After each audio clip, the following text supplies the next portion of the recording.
मेरा चैनल का क्या है, क्योंकि कुछ अपनी पर्सनल स्पेस ली है। अस्सलाम वालेकुम, मैं हुमारी अली, आप देख रहे हैं मेरा चैनल। रजब भट्ट की शानदार वापसी, लेकिन वापस आते ही बड़े नुकसान का सामना। चैनल की वापसी हो चुकी है, मियाँ बीवी में सुलह हो चुकी है, घर टूटने से किसने बचाया, ये जो कुरान पाक पर हाथ रखकर माफ़ी मांगी गई थी, इसके पीछे की कहानी क्या है, वो स्टोरी क्या है, किसने कहा था कि ये सब करें, क्योंकि दुनिया के सामने आपने अगर गलत किया तो दुनिया के सामने ही आपको सही करना पड़ेगा। सुलह किसने करवाई है, ईमान किस शर्त पे वापस आई, बेटा किवान जो है क्या व्लॉग्स में आएगा या नहीं आएगा, तलाक की झूठी खबरें जो लोग फैला रहे हैं वो किस एजेंडे पे काम कर रहे हैं, किसके कहने पर वो तलाक की कहानियां सुना रहे हैं, किसके कहने पर जो है दोनों फैमिलीज और दोनों मियाँ बीवी के दरमियान जो है लड़ाई करवाने की कोशिश की जा रही है। एजेंडा क्या है, क्या रजब भट्ट उस एजेंडे तक पहुंच पाए हैं? रिक्वेस्ट है जी, चैनल को सब्सक्राइब करें, इससे हमारी हौसला अफजाई होती है। वीडियो को आखिर तक ज़रूर मुलाहिजा फरमाएगा। रजब फैमिली के लिए एक के बाद एक अच्छी खबर जो है वो आ रही है, और हम बिल्कुल सारे यही चाहते हैं कि लोगों को कम से कम प्रॉब्लम्स फेस करनी पड़े उस वक्त जब फैमिली का मामला हो। किसी की भी फैमिली, किसी का घर नहीं टूटना चाहिए, क्योंकि हमने देखा है कि बच्चे बेचारे जो हैं वो किसी भी जंग में बच्चे रुल जाते हैं, बच्चों की ज़िंदगियाँ जो हैं वो बर्बाद हो जाती हैं। और सबसे समझदार फैमिलीज़ और पेरेंट्स वो होते हैं जो अपने बच्चों का पहले सोचते हैं। रजब फैमिली के लिए एक के बाद एक अच्छी खबर। आज की वीडियो में टोटल 5 बेहतरीन और अच्छी खबरें हैं उन लोगों के लिए जो रजब फैमिली से प्यार करते हैं, और ऐसे ही वादा रजब भट्ट ने भी अपने कमबैक वीडियो में किया है।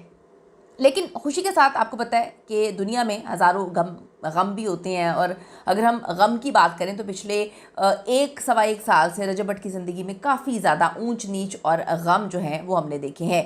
रजब फैमिली के यूट्यूब चैनल तो वापस ऑनलाइन आ चुका है, लेकिन 9 मिलियन सब्सक्राइबर्स सिर्फ 500 के में जो है वो तब्दील हो गए हैं। अब ये क्या मामला है, इसकी क्या चीज़ है, ये क्या गेम है? लेकिन ये आर्जी है, जब भी कोई चैनल जो है प्राइवेट होता है या कोई चैनल हाइड हो जाता है तो उसका एक्चुअल जो सब्सक्राइबर्स हैं वो उस वक्त विजिबल नहीं होते हैं। तो जो इनके टोटल 9 मिलियन थे वो 500K में तब्दील हो गए हैं, लेकिन आहिस्ता आहिस्ता वो भी ठीक हो जाएंगे। ये बातें मैं आपको इसलिए बता रही हूँ कि आप लोग मैसेज कर कर के पूछते हैं, तो उन मैसेजेस का मैं जवाब नहीं दे पाती, तो एक वीडियो में मैं आपको सारी डिटेल बता देती हूँ। ये आर्जी है, और जब कोई चैनल प्राइवेट होता है या उसको हाइड किया जाता है तो एक्चुअल जो सब्सक्राइबर्स हैं वो विजिबल नहीं होते हैं कुछ टाइम के लिए। दूसरी खुशी की खबर ये है कि रजब भट्ट और ईमान जो है दोनों मियाँ बीवी में सुलह हो चुकी है। बच्चे के लिए किया, अपनी रंजिशों को साइड पे किया। बच्चे को माँ बाप दोनों का प्यार चाहिए, और बच्चा जब से पैदा हुआ है बाप से डेफिनेटली दूर है, क्योंकि आपको पता है कि रजब भट्ट के साथ क्या प्रॉब्लम्स चल रही थी, और फेस करने के बाद अब वो पाकिस्तान में है।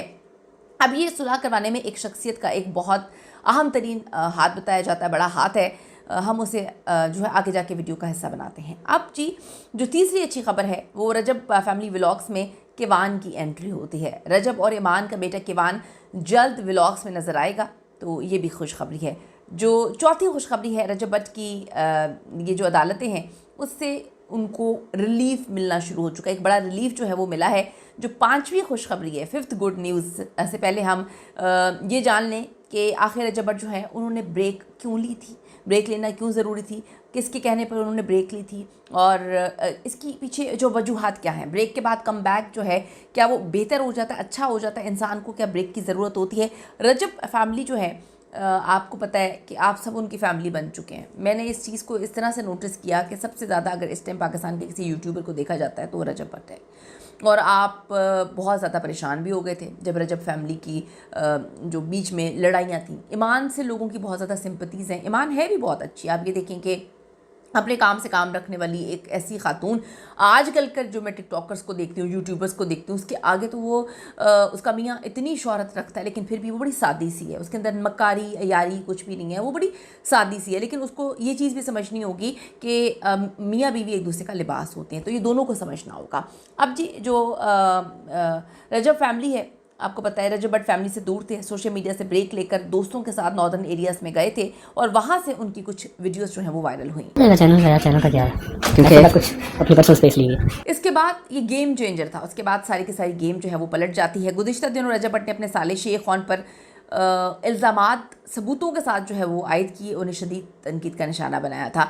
अब उसके फ़ौरन बाद जो है उनका जो चैनल है वो उन्होंने डीएक्टिवेट कर दिया। फिर शेख खान भी वीडियो जारी करता है जिसमें उन्होंने जो भी इल्ज़ामात लगाया, उन्होंने कहा कि जी मैं अपनी बहन का घर ख़राब नहीं करना चाहता, ईमान किवान रजब बहुत खुश रहें, मैं ये चाहता हूँ। उनको थोड़ी देर में ये बात समझ आई। देखिए मेरी बात सुने, अल्लाह ताला ने बड़ा खूबसूरत रिश्ता बनाया है, निकाह, मोहब्बत, प्यार उसमें हमें डालना चाहिए, खुलूस डालना चाहिए। सबसे नापसंदीदा तरीन अमल जो है वो तलाक़ है। घर जो है उजाड़ने वाले भी गलत हैं, जो दूरियां पैदा करने वाले भी गलत हैं। और मैं ये बात बोलती हूँ कि एटलीस्ट अब मियाँ बीवी को एक वक्त देना चाहिए। यहाँ से भी लोगों को पीछे होना चाहिए, यहाँ से भी लोगों को पीछे होना चाहिए, यानी कि ऑन को भी थोड़ा पीछे हटना चाहिए ना। यहाँ पर देखें, ऑन पर अगर कोई बात होती है तो एकदम से ईमान आ जाती है। अपने मियाँ को कभी डिफेंड करने नहीं आई, पहले हम ईमान की बात कर लेते हैं। ये चीज़ मुझे बड़ी वियर्ड लगी। आप अपने मियाँ को डिफेंड नहीं कर रहे, उस वक्त भी नहीं कर रहे जब लोग उनको मार रहे हैं, पीट रहे हैं वकीलों की जानिब से।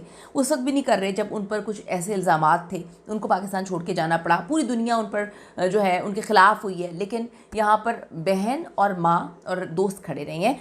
वहाँ पे उनकी सिंपति की ज़रूरत थी। जिस तरह आप अपने भाई के लिए फ़ौरन आ गई ना, जब रजब ने कहा कि जी ये स्क्रीनशॉट्स हैं, ये जो है ऑन ने मेरे लिए किया, मेरे साथ किया, आप मेरे बीवी बच्चे को सिंपति गेम ना समझे। उसके बाद फ़ौरन जो है ईमान का जो इंस्टाग्राम पर मेरे ख्याल में पोस्ट आती है वो लगा देती हैं, बताती हैं कि जी आपका ये भी काम था, आपका ये भी काम था, मैं प्रेग्नेंट थी, आप उस वक्त औरतों के साथ लगे हुए थे। बहुत सारी चीज़ें उन्होंने लिखी, अपने भाई को डिफेंड करने आ गई। और फिर इन दोनों को डिफेंड करने उनकी वालदा आ गई कि हमको धमकियाँ मिल रही हैं, सही वक्त पे मैं सही चीज़ें बताऊँगी। ये किस तरह का एटीट्यूड है? ये किस तरह का एटीट्यूड? ये बड़ा अजीब सा एटीट्यूड है। अब हम रजब बट पे आ जाते हैं, रजब फैमिली पे आ जाते हैं। आप ये देखें कि रजब की वालिदा बात करती हैं ईमान के साथ, और वो जो क्लिप था, जो फ़ोन कॉल है, वो क्लिप की सूरत में किसी के पास चली जाती है। यहाँ से गई, वहाँ से गई। अब मैं ये नहीं कह सकती कि यहाँ से गई होगी, रजब फैमिली ने दी होगी। आप ईमान के भाई का, ईमान की वालिदा का एटीट्यूड देख लें, वहाँ से भी जा सकती है, लेकिन जिसकी तरफ से गई बहुत गलत थी। फिर रजब पर जो लोग तनकीद कर रहे हैं वो ये तनकीद कर रहे हैं कि जब उनकी बीवी प्रेग्नेंट थी, उसके बाद आप देखें कि उनके उसी टाइम से जो है वो एकदम से औरतें आ जाती हैं, कोई लड़की आके इंटरव्यू दे रही है, मेरा इसके साथ चक्कर था। फिर उनकी वालदा ने डिफेंड किया कि ऐसा हो जाता है, नहीं करना चाहिए। तो ये भी बड़ी अजीब सी चीज़ है। आपको, अगर आप एक रिश्ते में आ गए, आपको रिश्ते में नहीं आना चाहिए। अगर आप रिश्ते में आ गए हैं तो आपको निभाना चाहिए। किसी भी रिश्ते की बात कर रही हूँ, सिर्फ मैं रजब बट की बात नहीं करी, मैं जनरल सब के लिए बात कर रही हूँ कि भाई अगर आपको लगता है कि आप शादी जैसा रिश्ता, ये कमिटमेंट्स नहीं निभा सकते, आप किसी एक बंदे के साथ, औरत या आदमी के साथ नहीं रह सकते, तो आप कमिटमेंट्स में नहीं आना चाहिए। बहुत सारे लोग आजकल के मैंने माशरे में देखा है, वो कमिटमेंट्स कर लेते हैं, वो पूरी नहीं कर पाते। तो ये चीज़ बड़ी गलत है। जब आप शादी के रिश्ते में आ गए, आप जो है वो आपने बच्चा भी प्लान कर लिया, तो फिर मियाँ बीवी एक दूसरे का लिबास है। ईमान को भी समझना चाहिए और रजब को भी समझना चाहिए। तो अब आप देखें कि अल्लाह ताला सबकी जोड़ियाँ बना के रखे। मैं सबसे ज़्यादा नापसंदीदा तरीन अमल समझती हूँ तलाक नहीं होनी चाहिए, बिल्कुल दूरियां भी नहीं होनी चाहिए। और सोशल मीडिया पर अपनी फैमिलीज़ को की कहानियाँ मत सुनाएं, क्योंकि हम बाद में लड़ मर के एक हो जाते हैं। वो चीज़ें ऑन रिकॉर्ड रह जाती हैं, ऑन रिकॉर्ड पड़ी होती हैं मीडिया पे, सोशल मीडिया पे, और फिर लोग आपके ख़िलाफ़ इस्तेमाल कर रहे होते हैं। ये सब लोगों को मशवरा है। फिर शेख खान को अभी अकल आई, उन्होंने कुरान पाक पे हाथ तक के कहा मैंने ये नहीं किया, वो नहीं किया। मैं चाहता हूँ फैमिली जो है वो बहाल हो जाए, उनका घर बहाल हो जाए। हमेशा याद रखिएगा, जब हम एकदम से किसी के रिएक्शन पर रिएक्ट करते हैं, उसने रिएक्शन दिया, आपने सोशल मीडिया पे ही उसका जो है आगे से रिएक्शन दे दिया। उसने एक्शन दिया, रजब भट्ट ने, आपने रिएक्शन दे दिया, आपने भी दिया, आपकी बहन ने भी दिया, आपकी वालदा ने भी दिया। गांठ आ जाती है रिश्ते में, वो फिर दूर नहीं होती। प्यार मोहब्बत से अगर कोई एक गलती करता है तो दूसरे को बड़ेपन का मुजाहरा करना चाहिए। ये हमें रिश्तों में समझने की ज़रूरत है। फिर उन्होंने कहा कि जी अब मैं किसी को तकलीफ़ नहीं दूंगा, मैं चाहता हूँ कि खुश असलूबी से जो मामला ठीक हो जाएं। तो उनका ये भी कहना है कि जो है मैं चाहता हूँ कि ये पूरी फैमिली एक हो जाए। देखें, अब इन तमाम इख्तलाफात के बावजूद रजब फैमिली के लिए जो 5वीं खुशखबरी सबसे बड़ी ये है, वो ये है कि रजब भट्ट अपने फैंस के लिए एक गिव अवे और मीटअप जो है रखने वाले हैं, जिससे लोग जो हैं वो काफ़ी खुश हो जाएंगे। तो अब देखें, इस पर सारी चीज़ों को भूलें और सारी फैमिली के लिए दुआ करें, और दुआ करें कि दोनों का रिश्ता बेहतरीन रहे और हमेशा रहे। अपनी कीमती राय ज़रूर दीजिएगा इस सवाल से, क्योंकि रिश्ता तोड़ना बड़ा आसान होता है, जोड़ के रखना बड़ा मुश्किल होता है।